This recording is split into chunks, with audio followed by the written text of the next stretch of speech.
The last of us episode 6। 3 महीने बाद जोल और एली बर्फीले जंगल में भटकते हुए मैरलन और फ्लोरेंस के कैबिन में पहुंच गए। ये ओल्ड कपल आउटब्रेक के पहले ही दुनिया से दूर अपने कैबिन में रहा करता था, इसीलिए उनके लिए ऐसे अकेले जिंदगी गुजारना कोई मुश्किल बात नहीं थी। मैरलन को थोड़ा बंदूक दिखाकर धमकाने के बाद जोल समझ गया कि ये लोग वाकई में भले इंसान हैं। जोल और एली रास्ता भटक चुके थे, इन्हें बस वेस्ट में वायोमिंग जाने की डायरेक्शन चाहिए थी। मैरलन ने इन्हें रास्ता तो बता दिया, बट साथ ही साथ चेतावनी भी दे दी। वेस्ट की ओर जाते वक्त इन्हें रिवर ऑफ डेथ को क्रॉस करना होगा।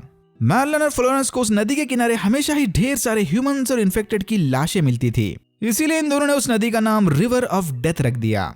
एनीवेज, वेस्ट के डायरेक्शन मिलते ही जोल एली को लेकर यहाँ से निकल गया, बट कैबिन से बाहर आते ही जोल को हल्का सा पैनिक अटैक आया, इंडिकेटिंग कि जोल अब धीरे धीरे एली के लिए काफी चिंतित हो रहा है। रात में ये दोनों थोड़ा आराम करने एक गुफा के पास रुक गए। फिर आसमान में चमक रही नॉर्दर्न लाइट्स को देखते हुए एली ने जोल से उसके फ्यूचर के बारे में पूछा कि अगर फायरफ्लाइज वाकई में एली के खून से वैक्सीन बनाने में कामयाब हो गए तो दुनिया के नॉर्मल होने के बाद जोल क्या करेगा। जोल ने इसे बताया कि वो एक मस्त फार्म हाउस खोलकर भेड़ बकरियां चलाएगा, क्योंकि एटलीस्ट भेड़ बकरियां तो इसके बताए ऑर्डर्स को बिना कोई कंप्लेंट किए फॉलो करेंगे। यानी जोल इधर एली को टॉन्ट मार रहा था। फिर एली ने इसे बताया कि बचपन से एली को एस्ट्रोनॉट बनने का शौक था। जोल ने परफेक्ट गेस लगाकर एली के फेवरेट एस्ट्रोनॉट का नाम भी बता दिया, सैली राइड। एली ने यहाँ जोल को उसके सैम को बचाने वाले फेल अटेम्प्ट के बारे में भी बताया कि कैसे उसने अपने खून से सैम के जख्म को ठीक करने की नाकाम कोशिश की थी। लेकिन जोल ने एली को समझाते हुए कहा कि यह वैक्सीन वाला प्रोसेस ब्लड ट्रांसफर से कहीं ज्यादा कॉम्प्लिकेटेड है। ये कॉम्प्लिकेटेड वाला पार्ट सीजन 1 की एंडिंग को लेकर हिंट भी हो सकता है। जिन्हें पहले गेम की स्टोरी पता है वो अच्छे से जानते होंगे कि मैं इधर किन कॉम्प्लिकेशंस की बात कर रहा हूँ। फिर जोल एली को सोने भेजकर पहरेदारी करने चला गया।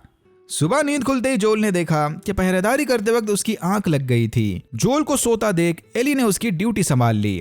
जोल ने एली को फुल एंड फाइनल वार्निंग दी कि वह अगली बार से ऐसी गलती ना करे। अगर जोल की आंख लग भी गई तो एली को उसे फौरन जगा देना चाहिए। लेकिन फिर भी एली के वॉचिंग स्किल्स देखकर जोल इम्प्रेस तो हो ही गया था। यहाँ हमने एक और चीज नोटिस की कि नींद में जोल डरावने सपने देखकर बड़बड़ाता है। वेस्ट के डायरेक्शन को फॉलो करते वक्त इन्हें एक शांत नदी दिखाई दी। पहले इन्हें लगा कि शायद यही रिवर ऑफ डेथ होगी, लेकिन थोड़ा आगे जाते ही इन्हें एक हाइड्रो इलेक्ट्रिक डैम दिखा। जोल ने एली को बताया कि किसी जमाने में ह्यूमंस इस डैम से बने इलेक्ट्रिसिटी यूज करते थे, लेकिन उसे पानी से इलेक्ट्रिसिटी जनरेट करने वाले प्रोसेस के बारे में ज्यादा कुछ नहीं पता। अच्छा हो कि एली उसके बारे में इससे ना ही पूछे। जोल बस एली को सीटी मारना और शिकार करना सिखा दे, एली के लिए तो बस इतना ही काफी था। एक्चुअल रिवर ऑफ डेथ के पास पहुंचते ही इनका सामना हथियारों से लैस घुड़सवारों से हुआ। ग्रुप की लीडर ने जोल और एली का इन्फेक्शन चेक करने उन पर कुत्ता छोड़ दिया।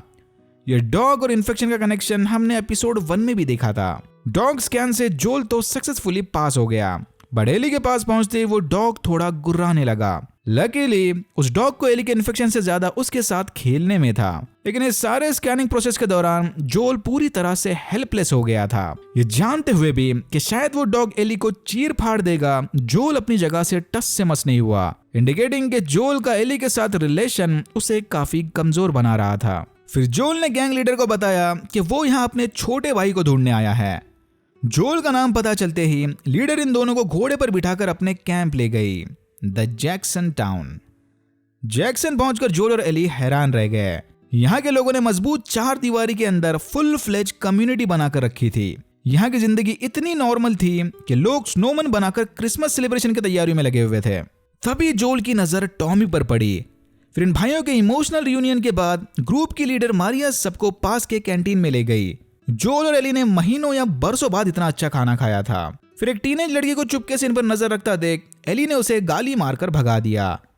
यहाँ रहने वाले लोगों ने आज तक एली जैसी गाली गलौज करने वाली बच्ची नहीं देखी थी। एली के बिहाफ पर सबको सॉरी बोलकर जोल टॉमी के साथ थोड़ा प्राइवेट डिस्कशन करना चाहता था। तभी टॉमी ने उन्हें बताया कि जोल सारी बातें मारिया के सामने बोल सकता है, क्योंकि वो भी अब इनकी फैमिली का हिस्सा थी। यप, टॉमी ने मारिया के साथ शादी कर ली थी। ये सुनकर जोल पूरी तरह से स्पीचलेस हो गया। फिर किसी तरह से इन दोनों को जबरदस्ती की शुभकामनाएं देकर जोल इनके साथ टाउन के टूर पर निकल पड़ा। मारिया की गैंग को यह जैक्सन टाउन 7 साल पहले मिला था। फिर इस गेटेड टाउन की थोड़ी मरम्मत करके सारे यहीं शिफ्ट हो गए। बूढ़े जवान बच्चे सबको मिलाकर फिलहाल इस टाउन में 300 के आसपास लोग रह रहे थे।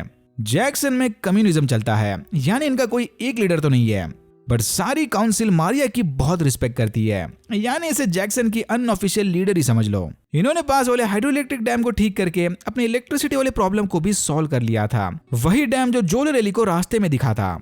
जैक्सन के निवासी नहीं चाहते कि किसी को भी इनके सीक्रेट कम्युनिटी के बारे में पता चले, इसीलिए मारिया के कहने पर टॉमी ने रेडियो से जोल को सिग्नल भेजना बंद कर दिया था। ये सुनकर जोल को काफी बुरा लगा कि एटलीस्ट टॉमी कुछ तो हिंट दे देता। एली तो टाउन के फार्म और अस्तबल को देखकर ही काफी खुश थी। इसने फौरन एक नन्हे घोड़े शिमर के साथ दोस्ती भी कर ली।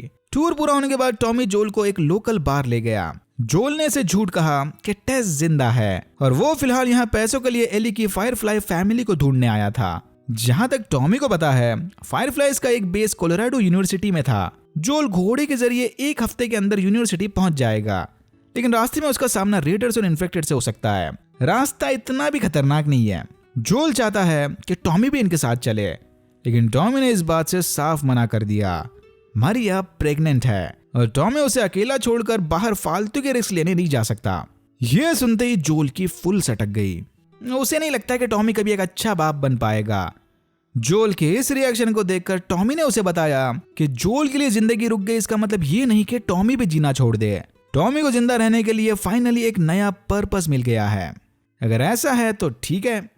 जोल सुबह होते ही जैक्सन टाउन छोड़कर एली के साथ यहाँ से निकल जाएगा। बाहर से बाहर आते ही घुंघराले बाल वाली एक लड़की को देखकर जोल को सेरा की याद आने लगी। यहीं पर जोल को फिर से हल्का सा पैनिक अटैक आया। मारिया ने जोल और एली को एक कॉर्नर के घर में शिफ्ट कर दिया था। नहा धोकर नए कपड़े पहनने के बाद एली मारिया से मिलने चली गई। एली के मना करने के बावजूद भी मारिया उसे नया हेयर कट देना चाहती थी। आउटब्रेक से पहले मारिया असिस्टेंट डिस्ट्रिक्ट अटॉर्नी थी, यानी मुजरिमों को सजा देने वाला काम। यहीं पर एली को पता चला कि मारिया उसके बेटे केविन और जोल उसकी बेटी सेरा को किसी एक्सीडेंट में खो चुका था।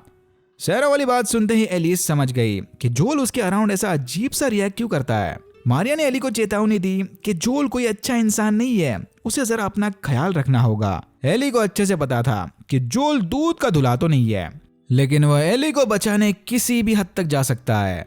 So all good. नया हेयरकट लेकर एली पास वाले टाउन हाउस के आसपास घूमने और मूवी देखने चली गई। इसी दौरान जोल अपने बूट्स रिपेयर करने में लगा हुआ था। टॉमी ने जोल को नए बूट्स थमाकर उससे माफी मांगी कि शायद इन दोनों ने गुस्से में कुछ ज्यादा ही बोल दिया। यहाँ फाइनली जोल ने टॉमी को सब कुछ सच बता दिया कि एली फंगल इन्फेक्शन से पूरी तरह से इम्यून है और फायरफ्लाई उसके ब्लड सैंपल की मदद से वैक्सीन बनाने की प्लानिंग में थे। टेस अब इस दुनिया में नहीं रही और एली को सुरक्षित फायरफ्लाइज तक पहुंचाना टेस की आखिरी ख्वाहिश थी। लेकिन एली के साथ रहते रहते इमोशनल कनेक्शन की वजह से जोल अंदर से काफी कमजोर हो गया था। उससे एली के सेफ्टी के बारे में सोच कर डरावने सपने और पैनिक अटैक्स तक आने लग गए थे। जोल अच्छे से जानता था कि एली के साथ उसके इमोशनल कनेक्शंस की वजह से वो एली की हिफाजत नहीं कर सकता। जोल ने टॉमी से आखिरी बार रिक्वेस्ट की कि प्लीज वो अकेला एली को लेकर फायरफ्लाइज के कैंप तक चला जाए। थोड़ा हिचकिचाने के बाद टॉमी आखिरकार मान गया। घर पहुंचते ही जोल को पता चला कि एली ने घूमते घूमते इन दोनों की सारी बातें सुन ली थी। एली ने इमोशनल होकर जोल को बताया कि वो सेरा के बारे में जानती है। ना ही एली जोल की बेटी है और ना ही वो उसका बाप। तो अच्छा होगा कि जोल ओवर प्रोटेक्टिव होने की बजाय बिना किसी इमोशनल कनेक्शन के अपना काम पूरा करे। एली को अच्छे से पता है कि जिंदगी में किसी को खोना क्या होता है। एली ने जितने भी लोगों को चाहा, या तो वो मर गए या फिर उसे छोड़कर चले गए।